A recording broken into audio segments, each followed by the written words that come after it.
مردوں کو مجاہدین کی صف میں جانا ہوگا، عورتوں کو اپنے شیر دل مردوں کی معاونت کرنا ہوگی اور حوصلہ رکھنا ہوگا، ورنہ کچھ باقی نہ بچے گا۔ آزادی کی نعمت تو درکنار اپنے گھر بار اور عزت سے ہاتھ دھونے پڑیں گے۔ انکل اخلاق کے گھر والے جب مل جل کر بیٹھتے تو مستقبل کے یہی اندیشے موضوع گفتگو ہوتے۔ خالد مجاہدین کی صف میں اسی سبب شامل ہوا اور مراد نے سوچا کہ اس کو بے فکر اور کلنڈر دوستوں کی ٹولی کو اب خیر آباد کہنا چاہیے اور اپنے فرائض کو پہچان کر اس تحریک میں شامل ہو جانا چاہیے، کیونکہ دن رات فائرنگ، گولیوں کی تتراہٹ، گھروں کی تلاشی، آخر یہ سب اس کے نظروں کے سامنے ایک دن دل دہلا دینے والی حقیقت ہی تھی کہ جس کی زد میں کسی بھی وقت اس کا گھرانہ بھی آ سکتا تھا۔ گل صنوبر کی منگنی اس کے ماموزاد بھائی خالد سے ہوئی تھی۔ اس کو اپنے منگیتر سے بے حد محبت تھی۔ خالد محبت کے لائق بھی تھا، وہ ہر لحاظ سے نیک طبیعت کا آدمی تھا۔ انکل اخلاق چاہتے تھے کہ صنوبر جلد از جلد اپنے گھر کی ہو جائے تاکہ ایک بیٹی کے فرض سے تو سبکدوش ہو جائیں۔ وہ اس بارے میں کئی بار خالد کے والد سے اصرار کر چکے تھے، چاہتے تو وہ بھی یہی تھے کہ صنوبر جلد بہو بن کر ان کے گھر آ جائے، لیکن یہ سوچ کر شادی کی تاریخ ابھی تک نہ رکھی گئی کہ خالد کی ہمدردیاں اب ان کشمیری نوجوانوں کے ساتھ تھیں کہ جو رائے شماری کے حق میں تھے، اسی وجہ سے ماتوب ہو گئے تھے کہ ان کے گھروں کی تلاشی لی جاتی تھی۔ کسی بھی وقت وہ موت کے گھاٹ اتارے جا سکتے تھے، جبکہ مراد کا تعلق لاوالی نوجوان گروپ سے تھا۔ وہ ان کی دلہن بنی بہن کو کسی صورت نقصان تو پہنچا سکتے تھے۔ بھارتی فوجیوں نے ایک دو بار مراد کی انکوائری بھی کی اور ان کو اطمینان ہو گیا کہ نوجوان کسی قسم کی آزادی کی جدوجہد میں یا کسی بھی تحریک کی سرگرمیوں میں شامل نہیں ہے۔ تاہم اب تو پوری وادی کا ماحول ہی ایسا بن گیا تھا کہ ہر وقت ہر گھر پر خطرے کی گھنٹی لٹکتی رہتی تھی۔ اب ہر گھر ہی ان کو مشکوک لگتا تھا، خواہ ان کی ہمدردیاں تحریک آزادی والوں سے ہو یا نہ ہو۔ ایک دن پھر اس محلے کا بھی محاصرہ ہو گیا جہاں انکل اخلاق کا گھر تھا۔ مراد گھر پر تھا، وہ محلے کے دوسرے نوجوانوں کے ساتھ مراد کو بھی لے گئے۔ کچھ نوجوانوں کو انہوں نے نامعلوم مقام پر پہنچا دیا اور مراد کو مار پیٹ کر سڑک پر پھینک گئے۔ اب انکل کے گھر میں خطرے کا الارم بج گیا تھا، ان کی بری حالت تھی۔ فوراً خالد کے والد کو بلوایا اور کہا، بھائی صاحب جلد تم میری بیٹی کی رخصتی لو، یہ آپ لوگوں کی امانت ہے، ایسا نہ ہو کچھ ہو جائے۔ میں تمہاری امانت کی حفاظت سے اب قاصر ہوں۔ یہاں تو ہم سبھی اب مشکوک ٹھہرے، چاہے کسی بات میں شامل ہو یا نہ ہو۔ ان کے بوٹوں نے ہمارے گھر کا رستہ ناپ لیا ہے، کسی بھی وقت ہم پر ناگہانی کوئی مصیبت ٹوٹ سکتی ہے۔ بہنوئی کو اس قدر پریشان دیکھ کر ولید صاحب نے شادی کی تاریخ رکھ دی۔ یوں دونوں گھرانوں میں اندر اندر شادی کی تیاریاں ہونے لگی۔ اب انتظار تھا تو خالد صاحب کا، جو مراد کو ناگہانی بنا قصور مار پیٹ کا نشانہ بنایا گیا تھا، تو خالد کے دل میں ایک نئے جذبے اور نئی سوچ نے سر اٹھایا۔ اس نے اپنے جیسے خوف زدہ نوجوانوں کی ایک نئی جماعت بنائی جس کا مشن کشمیری ماؤں بہنوں بیٹیوں کی عزت پر اپنے جان قربان کر کے ان کی حفاظت کرنا تھا۔ اس معاملے کی اس کے گھر والوں کو بھی خبر نہ تھی۔ ان نوجوانوں نے اپنے گھروں میں اپنے عزم کی ہوا نہ لگنے دی اور کچھ عرصے کے لیے روپوش ہو گئے۔ گھر والے خالد کے لیے پریشان تھے، اس کے لوٹ کے آنے کی راہ تک رہے تھے۔ انہوں نے طے کیا کہ سب انتظامات مکمل رکھے جائیں اور جو ہی خالد آئے اس کا نکاح صنوبر سے کر دیا جائے۔ خالد کی آمد کی اطلاع اس کے ایک دوست نے گھر والوں کو دی کہ وہ آ گئے ہیں، سوموار شام کو آ جائے گا۔ گھر والوں نے اسی دن نکاح کا وقت مقرر کر دیا اور قاضی صاحب کا بھی انتظام کر لیا۔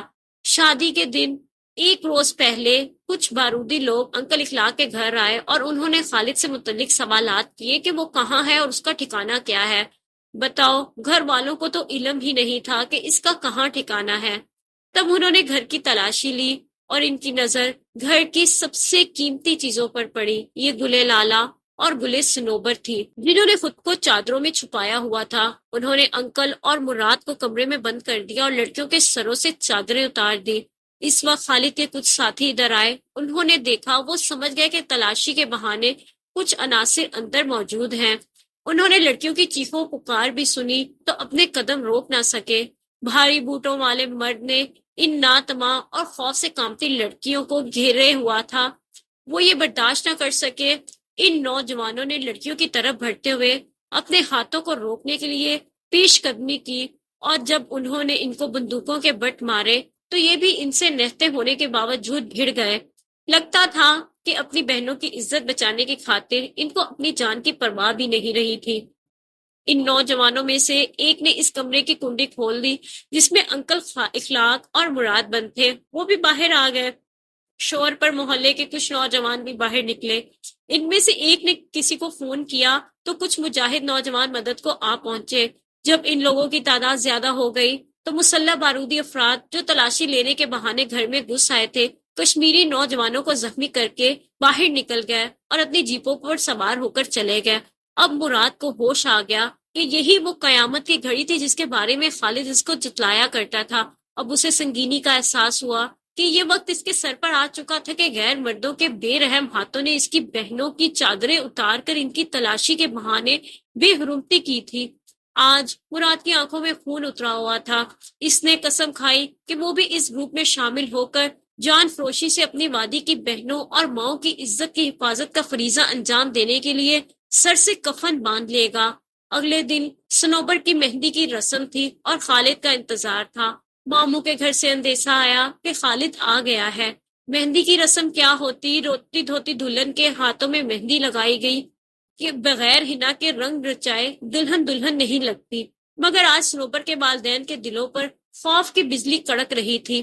تمام رات گھر کا کوئی فرد بھی نہ سو سکا۔ یا اللہ، یہ کیسی شادی تھی اور کیسا شگن تھا جہاں خوشیوں کی کہکشاں کے بجائے خوف کے پر اسرار سائے در و دیوار پر رینگتے محسوس ہو رہے تھے۔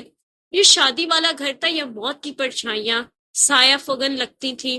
خدا خدا کر کے رات گزری اور اگلے دن دلہا کے چند دوستوں کے ہمراہ اس کا والد اپنے بیٹے کی بارات لے کر آ گیا۔ صنوبر کو دلہن بنایا گیا کہ اس کا دلہا بھی اس کو لینے کو آنے والا تھا۔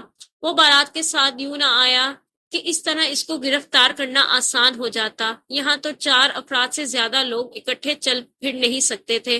خالد نے شادی کا جوڑا نہ پہنا بلکہ پرانے سے کپڑے پہن لیے، سر پہ ٹوپی رکھی اور سبزی فروشوں کا روپ دھار کر دلہن کے گھر کی طرف چل پڑا۔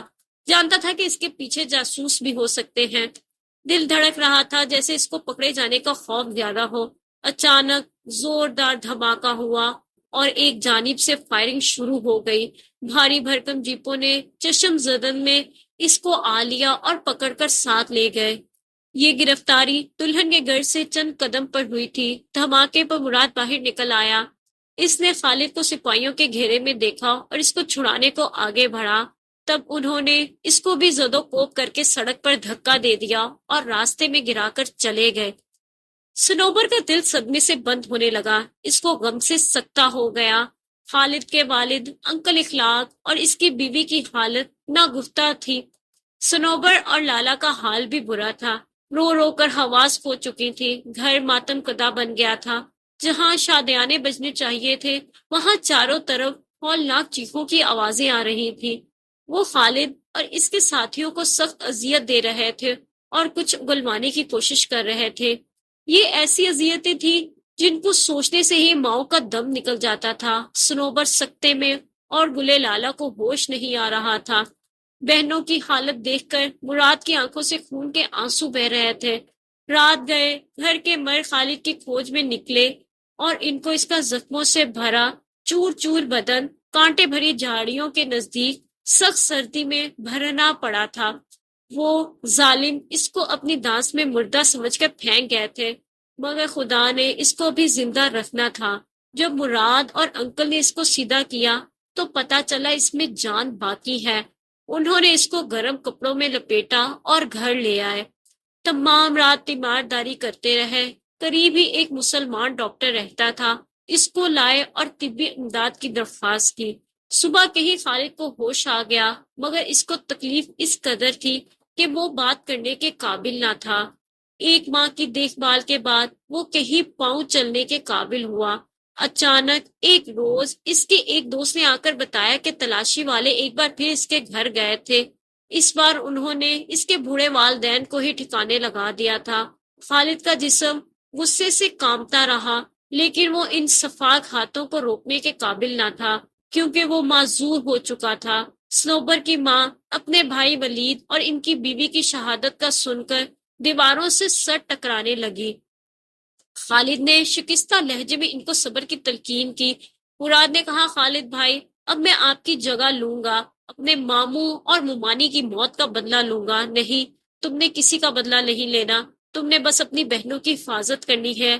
ایک دن مراد نے کہا، امی سنوبر کو دلہن بنا دینا، میں آج قاضی صاحب کو لے آؤں گا اور خالد بھائی سے اس کا نکاح کروا دوں گا۔ وہ معذور ہو گیا ہے تو کیا ہوا، میں اس کا سہارا بنوں گا۔